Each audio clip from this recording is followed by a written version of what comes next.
One thing that isn't talked about enough is the crazy legendary run that the Batman IP had in DC Comics' New 52 reboot. Like, it's absolutely insane, and I feel like it's not talked about enough. Like, for me, maybe I'm a little biased. This is when I got into comics. I got into comics late. I was a little late in getting into them comic books. I read manga from 6th to 7th grade, and then I stopped. And then when I turned 19, I found my first comic. It was Batman New 52. It was during the Court of Owls arc.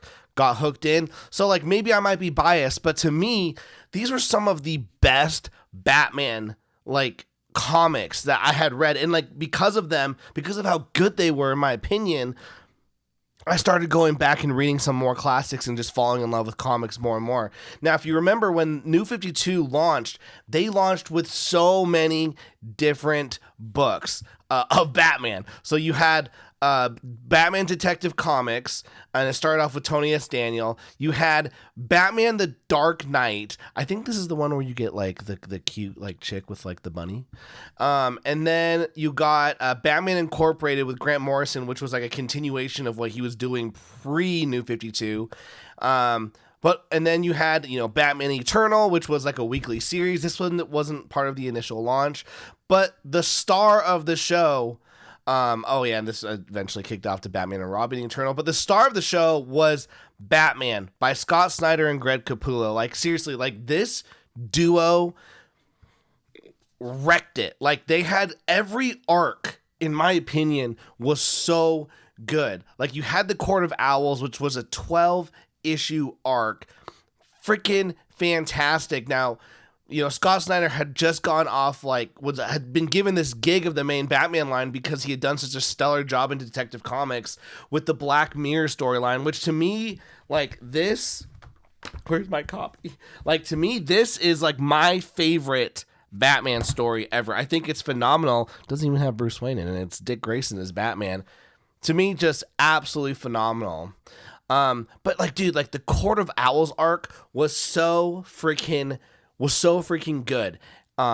It's had like all this mystery and whatnot. And then what happened after that is you had the Return of Joker, which was set up in Detective Comics with Tony S. Daniel, when in Detective Comics you found out that Joker had his face ripped off, and in the Batman story he gets his face back, he steals it, and he starts going after all of the members of the Bat family. Fantastic art. I loved it. Like, this was the last comic that I had read before I went to South Africa on my Mormon mission. Right after that, you get 0 Year, another like 12-issue arc, which is like an origin story of Batman and the Riddler. Super fantastic. Then, this was killer. Batman Endgame. Once again, Joker comes back. It's absolutely crazy. Spoiler at the end. Batman and Joker have this one final battle. They both kill each other, which then leads to the very kind of controversial arc, Super Heavy, which is when Jim Gordon becomes Batman, and he has like this mech suit that he can use, like some buddy system.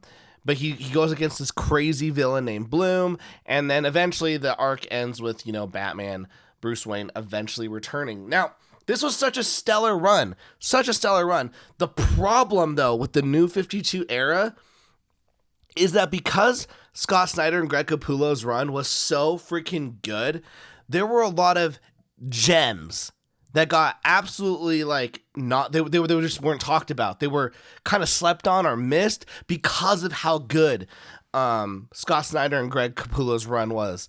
For me, Batman and Robin was up there with Scott Snyder and Greg Capullo's run. Peter J. Tomasi and Patrick Gleason, holy crap, like the first arc where you have this father and son relationship, Batman's really trying to hone in Damian, who's his son, and being like, dude, you cannot freaking kill. And eventually, it has Robin killing the bad guy using some crazy technique.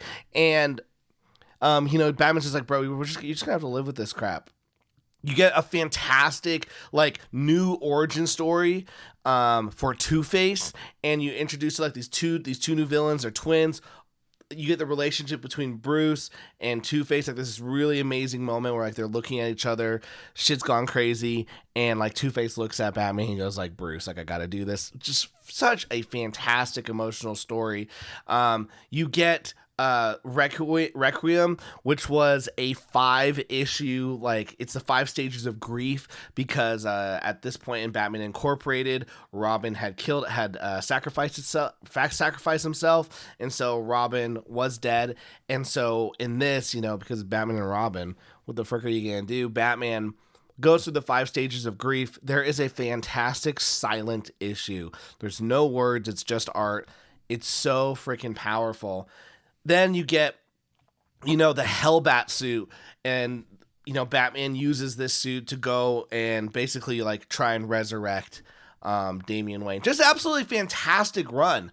Like, it was such a fun run. The best thing about Batman and Robin, that series, was it really honed in on this whole father-son relationship, and Batman and, like, Bruce and Damian really just fighting to get along. And then, like, Detective Comics it struggled. Detective Comics definitely struggled for the first, like, I want to say, like, volumes, like, 1 to 5. It wasn't hidden as hard. Then they brought in Francis Manapul and Brian Buccellato, who launched the Flash series for New 52. Oh my gosh, like, this first arc that they did, Icarus, like, the art is so fantastic. I don't know how they were able to keep up with this, like, monthly schedule, because the art, it just looks like, I think it's watercolored. So I think it was done traditionally with some, like, watercolors. The art on this was so freaking fantastic. And to me, it's just like, that's what's so great about comics, is that there are these awesome ones that don't get focused on enough. Like, I hope, like, by that time I'm done talking with this video, I hope that you go and check out, some Batman Detective Comics from New 52. You know, I didn't really enjoy the Dark Knight series, so, like, I don't know, you can do what you want with that one. Batman Incorporated, if you read the previous, like, Grant Morrison run, like, Grant Morrison's run on Batman, pre-New 52 is fantastic, and this is kind of like the unfortunate way it ended with a reboot, and some of it kind of makes sense. You just have to tell yourself, like, that's kind of weird for these 2 volumes.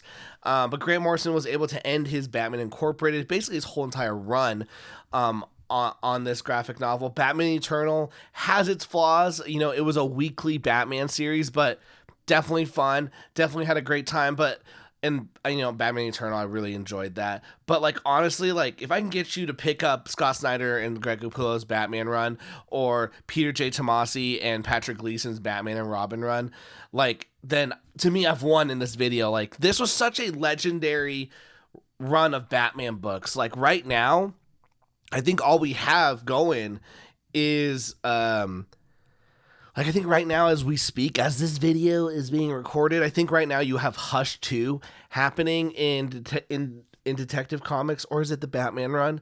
But it's not being really talked about. I don't think it's being enjoyed much. I haven't read it, so I can't really give my, like, accurate thoughts on it. But right now, what people are talking about is Absolute Batman, which is created by Scott Snyder. Like, I honestly think that Scott Snyder will be, like, a 2 decades, like, master, like, of Batman. Like, people are gonna think of Scott Snyder as like one of the ultimate top 10, maybe top 5, maybe top 3 greatest Batman writers, because he is just, everything he touches with Batman does really well. I mean, I'll be honest, I have, like, that whole, like, top row is mostly just Scott Snyder Batman books. We've got, you know, his run in New 52, we have Black Mirror, we have the Batman Eternal, we have I have he did, like, that Black Label one that was kind of weird.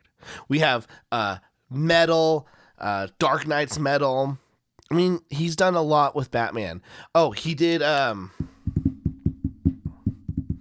oh my gosh, All-Star Batman. That was a cool run as well. Like he's going to be known as one of, like, the greatest Batman writers. And I hope that by the end of this video, you're like, oh my gosh, I've got to go pick up a Batman comic. Now, if you don't want to pick up a Batman comic, you just want to listen to me talk, that's great. This is what you can do. link in the description. I've got a book coming out. And I want you to sign up for the notifications on Kickstarter. Go make yourself a Kickstarter account. Super Plumber Sisters 1, 2, 3, and 4. Mara and Lucia join up with their cousins Winnie and Wanda and dive deep as they try and stop the supernatural attack on their city. Super fun. This is the end of the series. We're going to have a silly goose time with it. You get a battle wrench. Well, you don't get a battle wrench will be included in this one. It's like a pocket knife and whatnot. Super handy. Super fun. It's been really awesome to like work on the story over the last like 2 years. I'm excited to like have it finished finally. And yeah, thank you guys so much for watching. Guys, we've done another daily video. This is getting freaking hard. I don't know how much longer I'm gonna last, but we'll see how we do. We'll see how we do. All right. And then like always, I gotta find the freaking like where do I hit the record button? Peace.